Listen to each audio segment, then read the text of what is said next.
I was having an affair. I cheated on my husband 3 times before my lover and I got careless and got caught. Thank God he didn't catch us. It would have destroyed him. Well, it would have destroyed him even more. Either way, it led to the destruction of our marriage, but at least he didn't have eye contact. No, we were caught by a coworker, one who resented our success and didn't hesitate to throw us off our pedestal. It wasn't like I was waiting for it to happen. My therapist finally made me realize that nothing happens just for fun. You make choices every day of your life, and from that moment on, the consequences change your life. She taught me that a person makes choices whether they realize it or not. So I had an affair. I wish I could say I was drunk or drugged, but the first time I had 3 glasses of wine the whole evening. He was very handsome, and we flirted lightly for almost a year. We happened to be on the same team and often did projects together. We even joked about being work spouses to our other halves when we were all together, and everyone laughed. My husband grinned. Okay, as the official work husband, I'm shifting the cost of her shoe fetish to you. His wife got into an altercation with us. Yes, and I'm passing the training on to you on how to leave the toilet seat down. We expect regular progress reports. We all laughed and hugged before leaving the party. The hubby told me how much he liked them on the way home, and maybe we should invite them into our circle. They had just moved here and were burning to make friends, and we subsequently spent many pleasant evenings with them and our other friends who accepted them unconditionally. I won't bore you with descriptions of appearances such as how big my breasts were or how well he was toned. What does it really matter? We were young, fit, quite attractive, and that was the end of it. And by no means am I talking about sex. My husband was in his 30s as the oldest of us. The rest of us were in our early 30s. I had a good job. I had gotten it right out of college and was moving up in the ranks. I had several promotions over the years, and the old man, he was in his 70s, who owned the company often told me that I was just the kind of daughter he wished he had. I became a team leader, which required an average of 1 night off every 2 months. I didn't like it, but hubby said it was no big deal. I would leave Thursday morning, spend the afternoon and next morning in meetings, and usually get home by 4. When I got home, we usually made love like we hadn't seen each other in weeks. But as it became routine, things cooled down. It wasn't that we were bored with each other. We were young, and we enjoyed making love an average of 3 or 4 times a week. Sometimes, if we were really busy, it might be once a week. But as soon as we had the chance, we tried to catch up. We dated for 8 months and lived together for almost a year before we got married. We were together for 3.5 years as a married couple. The sex happened after a pretty intense round of meetings, and we were both wound up. We had dinner together and drank a bottle of wine. Oddly enough, the main topic was about how much we missed our spouses and some future activities we were planning together as couples. A comment was made, which we agreed with, that when we were as wound up as we were now, sex with our spouses was the preferred stress reliever. I remember it being said, but can't remember who said it, me or him. Then it progressed to light flirting, hints, and minor touching. He joked that, being work spouses, we should exercise the privilege of our actual spouses. I'll admit it, he was handsome and always found the right words, which made him invaluable to my team. We finagled the wine, but eventually retired to our rooms alone. I was thinking about him, lying in bed, touching myself, using him as food for fantasy, when a knock sounded on my door. I threw on my robe, opened the door, and saw him standing there with a bottle of wine and 2 glasses. We had no sooner finished the first glass than we were already pouncing on each other. Soon we were on my bed. Neither of us lasted long, but we lay there, caressing and nuzzling each other until it was time for round 2.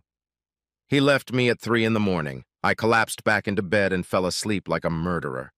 I woke up at 7, feeling suffocated, literally gulping for air. I had cheated on my husband, shoved my vows into a dark corner of my mind, and had sex like an animal. I probably took the longest shower of my life trying to wash away what I had done. He was depressed, too. He barely met my gaze during our morning round of meetings. We were seriously ineffective that day. We didn't even sit together on the airplane ride home. We danced around each other for 2 weeks before he walked into my office and closed the door. We talked for 45 minutes. He apologized for approaching me, and I apologized for accepting his offer. We agreed that this would be a one-time thing, and we would take this secret with us to the grave. It went on for 6 months. I thought we had put the past behind us. I know that for about a month I felt as depressed as was humanly possible until hubby bluntly asked me what was bothering me. Almost fainting, I came to my senses and told him it was work-related. Technically not a lie, but I had resolved it, and the problem was in the past. He frowned and then almost broke my heart. I'm going to call Ix and tell him to keep a closer eye on you. After all, if his wife and I could, I'd do the same. 6 months later, Christmas came, and we were stuck for 2 days in a northern town due to one of the worst snowstorms in history. My husband and I talked a couple times a day, and he told me to let my workaholic husband entertain me. He told me that he and Mrs. X were going to go to the theater together to see a show I had been looking forward to all year. He could tell I was upset. If it bothers you, we're not going. I'll give her the tickets. Maybe her sister can go. I recovered enough to tell him it was okay, but he owed me a big surprise for next Christmas. He agreed and said he was already working on it. X and I sympathized, and he complained about how much his wife liked my husband. It's always, "Look how attentive he is. It must be nice to be treated like a queen. Did I tell you about the dainty necklace he bought her just because he saw it and thought how good it looked on her?" I unconsciously stroked the necklace, smiling at the joy it gave me. It was a complete surprise, not my birthday, not Christmas, just because a sensual neck like yours deserves it. It will emphasize the smoothness and perfection of your skin. He wasn't perfect, and he had minor flaws that annoyed me to no end. Then I saw other couples in our group, how the women envied me and the men either admired him or were disgusted because he held the bar so high. Then I would just smile and squeeze his hand a little tighter. We ended up getting drunk and fucking for 2 days. We were still doing it when they called my room to let us know that the airport was now open and we could head home. We showered together, sat on the plane together, and vowed that while we enjoyed it immensely, it would absolutely never happen again. 4 months later, we got caught. I know you want to know about the sex. It was sex between 2 young, healthy adults. Yeah, it was good. Was it worth the price? No. Without going into detail, the consequences were enormous. My boss called us both out separately. He was almost in tears when he saw me. "I can't tell you how disappointed I am in you. You were the best of the best. I always admired your marriage. I thought it was very similar to mine when my wife and I first started our journey together. Do you still have a husband?" I nodded, not bothering to hide my tears. Yes, I was still married, even if I hadn't seen my husband in 2 weeks. Good. He was a wonderful man. I hope deep down he forgives you. I have to protect my business and I can't be so lenient. You still have your job, but your days as a team leader are numbered. You will never travel representing this company again or represent it publicly. Do you understand? I nodded, happy that I still had a job. However, I knew my days at his company were numbered. My star would never rise higher than I was now. Sometime in the future, I would have to wipe the dust off my resume and hope he gave me a reasonable recommendation. Things were not going so well for X. He quietly left in exchange for a reasonable recommendation. I was sure it was carefully written. "Mr. X has excellent communication skills, works well with others, blah, blah, blah." However, I knew that if any of my boss's friends thought about hiring him, a quiet word would get through and the old boy network would be up and running. I truly believed that if we talked, we would both apologize for ruining each other's lives. However, we didn't. Our boss and spouses took care of it. My husband, from whom I had never heard him raise his voice, told X unequivocally that when he finally found him, he would wish he had killed him because it would be a miserable, painful life from then on. X believed him and left for an unknown destination as soon as his divorce was final. He left behind a devastated wife and a 5-year-old son. I think it took her years to come to her senses. It took 8 years before she remarried to an older man who doted on her and her son. He asked his son what kind of car he would like for his 16th birthday and couldn't stand it when the boy told him that what he would appreciate more than a car was the use of his last name. Thus, with one stroke of a pen, X was out of his life forever, and his new daddy bought him a first-class sports car, despite his mother's objections. X never saw his son again after he left, though his wife tried to find him to remind him that she had divorced him, but their son would not. I found my life suddenly divided into segments, eras, if you will. There were before the affair and after the affair in my life. I remember the before affair being full of light and happiness, and the after affair being full of grayness and despair. Thankfully, after the affair was nowhere near the same time as before the affair. Then it was time to choose a side. Other couples broke up in our usually tight little circle, and the remaining couples didn't know how to handle it. Who do we invite to barbecues, parties outside the house, and sleepovers at home?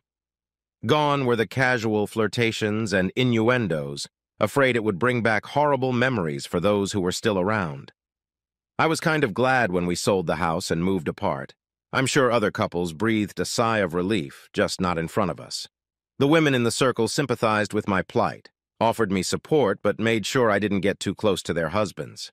After all, I had already upset one marriage that had been a happy one, and there was no need to tempt fate.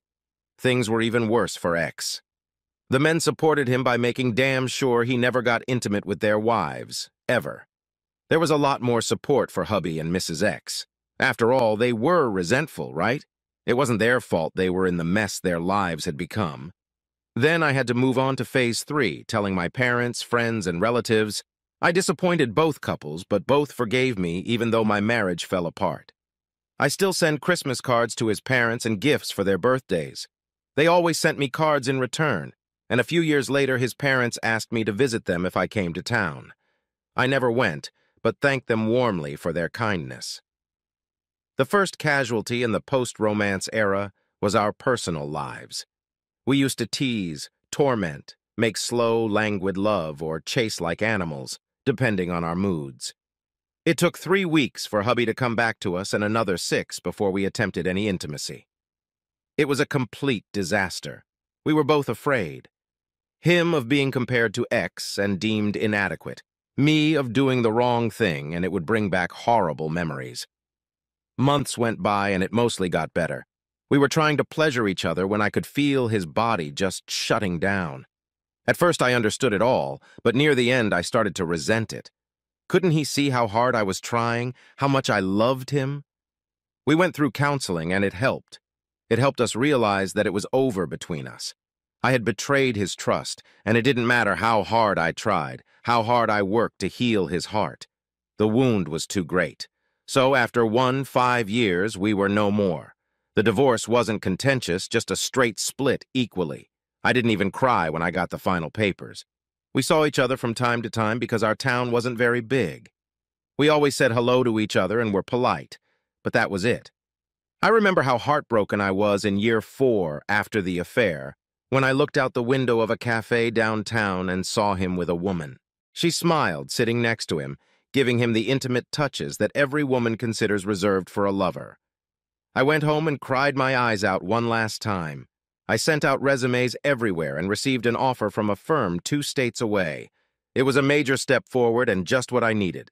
I said goodbye to the friends I was parting ways with, kissed my parents, and moved on. I have now moved into the post-divorce era. I thought about the psychologist I went to for a few months after my divorce. She really helped me, without being sympathetic or accusatory, mostly just listening. At our penultimate session, she surprised me by pulling her blouse out from under her skirt and pulling it down a bit.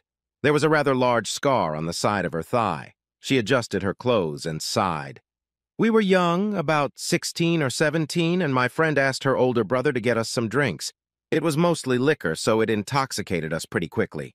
We went deeper into the woods to stay out of sight and made a fire when it got dark.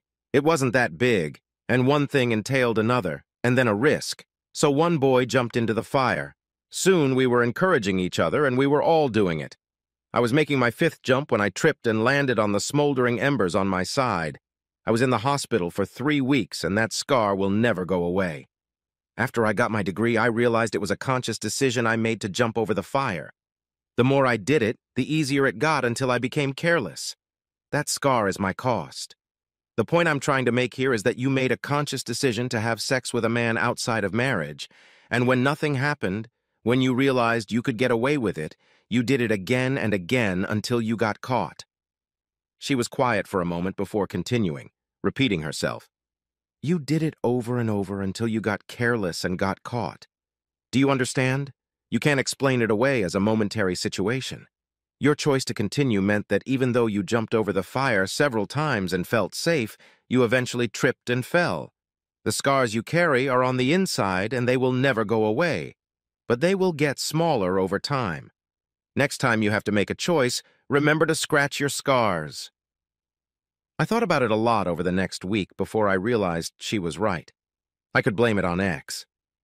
He showed up at my door, but he didn't forcefully barge in, and everything that happened once the door closed behind him was a mutual decision, just like the subsequent times that followed were a simple decision on my part. So here I was, divorced for 4 years now. I had heard from relatives that hubby had found someone new. They had been married for a year and had a brand new son. I started dating about 6 months after the divorce, but there was no spark with either of them. I admit that I took one of them to bed with me on occasion just to fulfill my needs. Right after the last one left, I was lying in my bed looking back at my life and realized that I had to let go of the past if I wanted to ever be happy again. I stopped going to bars and clusters of guys, joined a gym, and became involved in social activities. Once I was fit enough, I participated in 5K and 10K races. I never finished in the top 10, but I made a lot of friends. A fellow runner and I got along so well that we trained together. After training, we'd have coffee, then lunch, then dinner. We dated for 4 months before he let me into his bed. He was so attentive and caring that I cried after the first time. 4 months later, we were doing well, and he hinted at an upgrade when I told him why I was single. I wanted him to see me for who I was before and who I was now. I assured him that I'd been faithful to him from the first date, that the mistakes I'd made in the past were just mistakes I wasn't going to make again. I didn't know it, but he had been married before and divorced when he caught her having multiple affairs. It was carved in stone in his mind. Once a cheater stays a cheater forever, and the relationship died. I grieved for a while but moved on. The next year I learned that God had indeed forgiven us for our sins. More importantly, I found a man who was able to forgive me. He was 7 years older, but he was lean and trim. We met at a race, and we both crossed the finish line at the same time. I was so happy to finish that I did a little victory dance, lost my balance on the uneven sidewalk, crashed into him, and we both fell. Instead of being upset, he laughed. I landed on top of him, and within a minute we were lying nose to nose. I tried to apologize, and he smirked. You know, if you wanted my attention, you could have smiled, maybe flirted a little. Fighting was a bit much. However, I'll forgive you tomorrow night at dinner. I hope you like French food. He handed me a business card from his gym bag. Give me a call and let me know what time is most convenient for you. It's kind of an upscale place, so wear a nice dress. I was still trying to form coherent words when he cupped his palms around my face and kissed my cheek gently. Then he disappeared. My running buddies laughed hysterically. That didn't take long, did it? If I'd known that socializing with a man would interest him, I'd have given that cute salesman a crack at the first time he showed up. Good girl. Did you know he's the 4th most eligible bachelor in town? No? Well, good luck. The restaurant lived up to the billing. He was carelessly but elegantly dressed, must have been in very expensive clothes, and his tie must have been pure silk. I was wearing my best dress, which I bought at a huge discount because they tore the hem. One of my hobbies was sewing, so I cleaned up the rip by cutting it out and raising the hem a little more than an inch. I thought it emphasized my legs, and I must have been right, judging by the way my date was looking at them.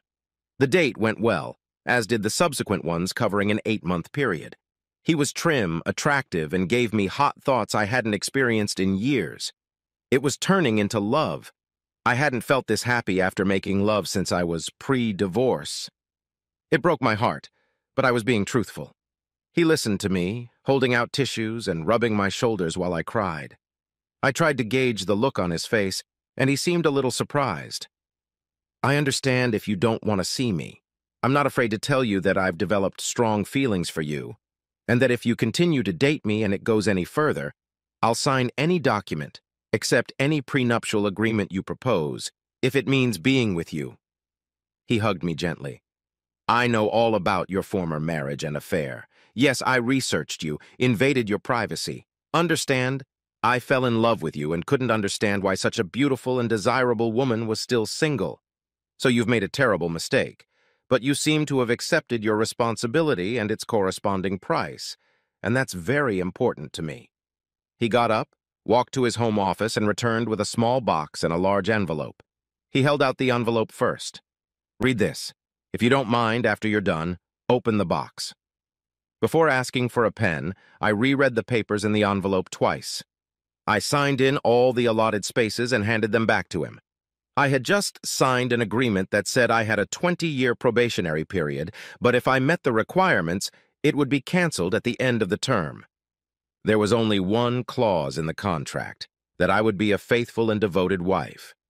I dropped the box on the coffee table twice before I opened it and cried as I slipped the ring on my finger. So, I entered my era of supreme happiness. We lived happily ever after. I didn't deserve it, but I learned to live with it, and over the years I made damn sure he knew I would never let him down. I recently went home for a reunion and ended up sitting with my ex and his wife. It was a stretch at first, but it's been 15 years. Eventually, we had an open conversation. I apologized one last time. He accepted it and told me that he had forgiven me a long time ago because the anger and hurt was too much to carry around. I told him that it took more than a few years to forgive myself, but that I finally made it. We spent the rest of the evening talking and showing pictures of our children. We had 2, both girls, and they had 3 boys. That's the moral of the story. Sometimes good people do stupid things. Even if they didn't mean to, even if they don't get caught, it will haunt them for the rest of their lives. There will always be a quiet voice in the back of their brain that whispers, "What if this is the day they find out?" I was arrogant because deep down, I truly believed that if I got caught, hubby would forgive me. You can all see how well that worked out. I watch my girls like a hawk, and when they are old enough to understand, I am going to tell them about my past, and hopefully they will have the maturity to learn from it and forgive me. I'm also going to tell them the story of the scars. This is it. My therapist was right. It feels good to get it off my chest. Thanks for reading. And if I helped you make a decision that will prevent you from creating a life-changing event, then good. If I didn't, well, that's all on you. If you think about it, think about how well you can bear the scars.